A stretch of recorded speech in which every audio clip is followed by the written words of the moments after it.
Fala, nação tricolor, fala tricolindos e tricolindas, fala torcedor e torcedora. Olha só, o Bahia segue preparação para enfrentar o time do Corinthians, que mudou o dia, agora será na sexta-feira. E também nesse vídeo de agora eu vou trazer para vocês informações sobre o treino do Bahia, obviamente.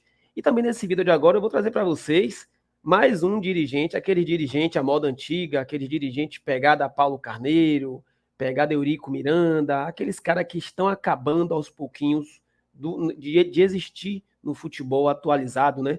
O ex-presidente do Vasco da Gama, o senhor Jorge Salgado, participou de um podcast muito bacana, que eu vou dar o nome aqui para vocês, podcast Futebolaço Podcast, onde ele foi questionado sobre o porquê que o Vasco não fechou com o Grupo City e fechou com a 777 Partners.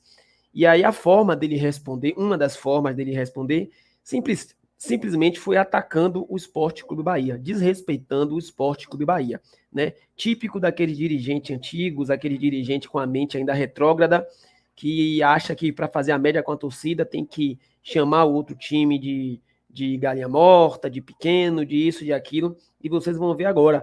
A verdade é que o Grupo City não quis fechar com o Vasco, porque a dívida do Vasco era enorme, era uma dívida muito alta, né? E o Grupo City não é otário. E a 777 Partners, ela aceitou dentro das formas que eles acertaram lá, só que é um grupo que tem uma situação bem, como é que eu posso dizer, bem definida no mundo dos negócios. Inclusive, eu vou trazer para vocês aqui algumas manchetes que falam sobre esse grupo 777 Partners, tá? Eu acho que casa perfeito com o time do Vasco, Vasco da Gama e essa 777 Partners. Eu acho que casa perfeito. Talvez por isso que o Grupo City não quis ir para lá. Antes de mais nada, sejam todos bem-vindos aqui ao canal Tom Bahia, canal da Nação Tricolor, onde você fica sabendo dos assuntos sempre mais relevantes do nosso Bahia. Mas você é Bahia? Se você é Bahia, você está no lugar certo. Aqui é seu lugar para ficar por dentro dos melhores conteúdos do nosso tricolor. E se você chegou até aqui, eu te peço aquele favorzinho que não custa nada. Chega aqui, ó, desse lado aqui. Deixa o like no vídeo, para que o YouTube entenda que esse conteúdo é de qualidade e distribua para todos os tricolores espalhados por esse mundo aí afora. Se inscreva no canal se você ainda não for inscrito e ative as notificações, porque todos os dias tem vídeos aqui trazendo sempre as melhores informações do nosso Bahia para você, torcedor tricolor, e para você, torcedora tricolina também. Bom, galera, bora começar esse vídeo dando aquela passadinha lá no Bahia, trazer informações para vocês do que o Bahia fez, né? Afinal de contas, o Bahia está se preparando para enfrentar o time do Corinthians. Primeiro aqui, ó, colocar um videozinho dos jogadores, tá? Videozinho dos jogadores, sem musiquinha.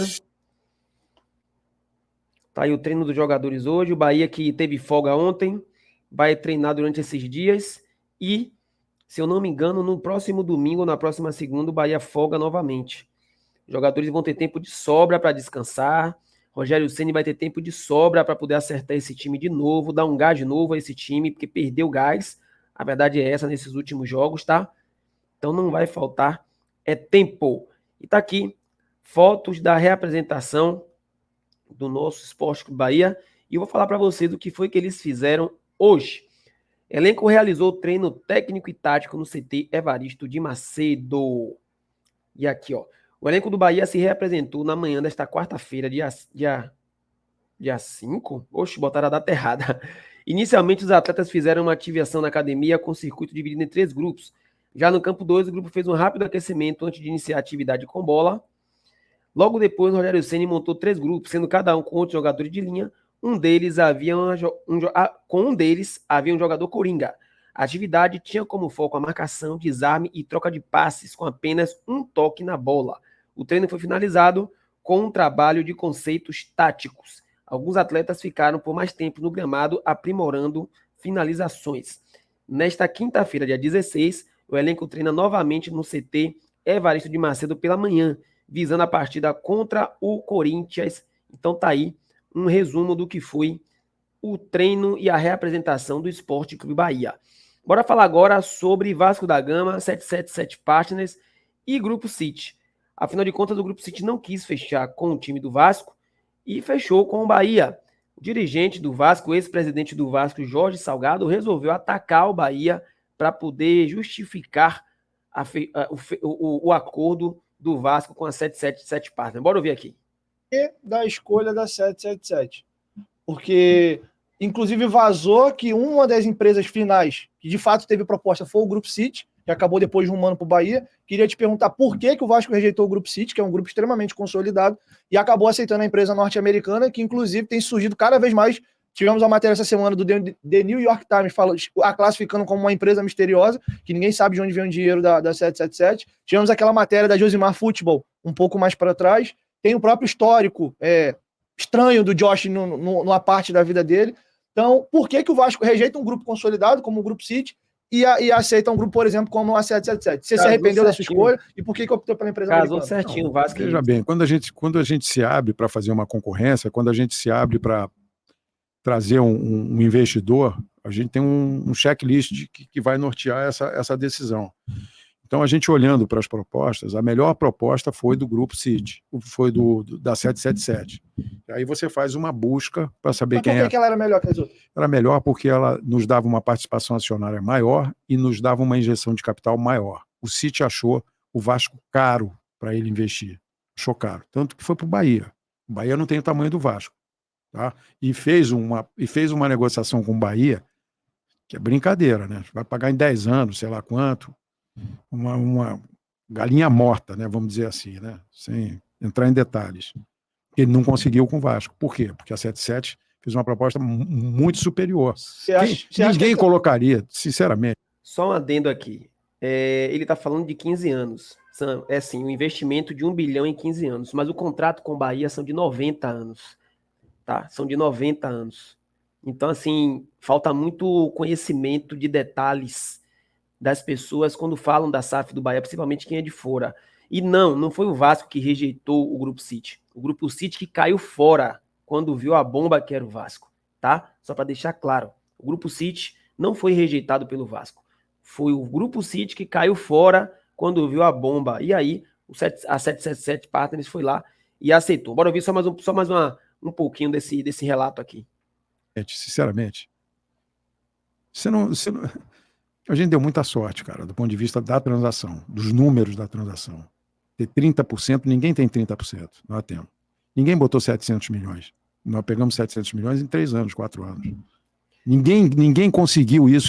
Tá aí, galera. Quem quiser assistir esse vídeo mais, vou deixar só essa parte aqui que tá bom. Futebolaço Podcast, pode ir lá que tem toda a entrevista completa. E agora, para falar para vocês aqui, só para contextualizar um pouquinho, veja só quem é esse grupo 777 Partners. Olhe bem, aí algumas matérias que já falam sobre eles. Lá no Terra, fala sobre a trajetória da 777 Partners, fala aqui, ó, recente polêmicas envolvendo atrasos no pagamento da 777 Partners ao Vasco, aumentar a crítica da opinião pública. Um dos maiores jornais dos Estados Unidos, The New York Times, publicou um artigo falando sobre o acordo dos donos da SAF Cruz Maltinas pela compra do Everton da Inglaterra. O título da matéria, aliás, foi A Empresa Misteriosa com o Pé na Premier League. Então, assim, se você começar a ler e pesquisar sobre a 777 Partners, você vai ver muita coisa, tá? Que eu não vou ficar trazendo aqui para vocês, mas eu achei ridículo, desnecessário e de baixo calão um dirigente, um presidente falar que eles fecharam com o Bahia, uma galinha morta. Olha só o nível do presidente. Ainda bem que hoje Pedrinho agora assumiu a presidência do Vasco e esse tipo de dirigente, esse tipo de presidente estão sendo extintos do futebol atual, né? Hoje em dia o Bahia tem uma direção, porque o Bahia hoje é SAF e associação. O Bahia hoje tem uma associação extremamente profissional, independente dos resultados que ainda estão ruins dentro de campo, mas isso a gente vai melhorar com um pouco, até porque o Vasco também não está tendo bons resultados dentro de campo. O Vasco também está lutando contra o rebaixamento, tá? Mas é isso aí. Lamentável esse tipo de declaração de um ex-presidente, por isso que esse tipo de dirigente, como eu falei no início do vídeo, está acabando no futebol, e graças a Deus, por mais profissionais, por mais profissionalismo no futebol. Deixa essa parte com os torcedores, isso é coisa de torcedor, deixa para o torcedor fazer isso. Os dirigentes têm que ter um pouco mais de divisão profissional, tá bom? É isso, nação, vou finalizar por aqui, espero que vocês tenham gostado e volto a qualquer momento trazendo mais informações do nosso Bahia. Você é Bahia? Então você está no lugar certo. Fui!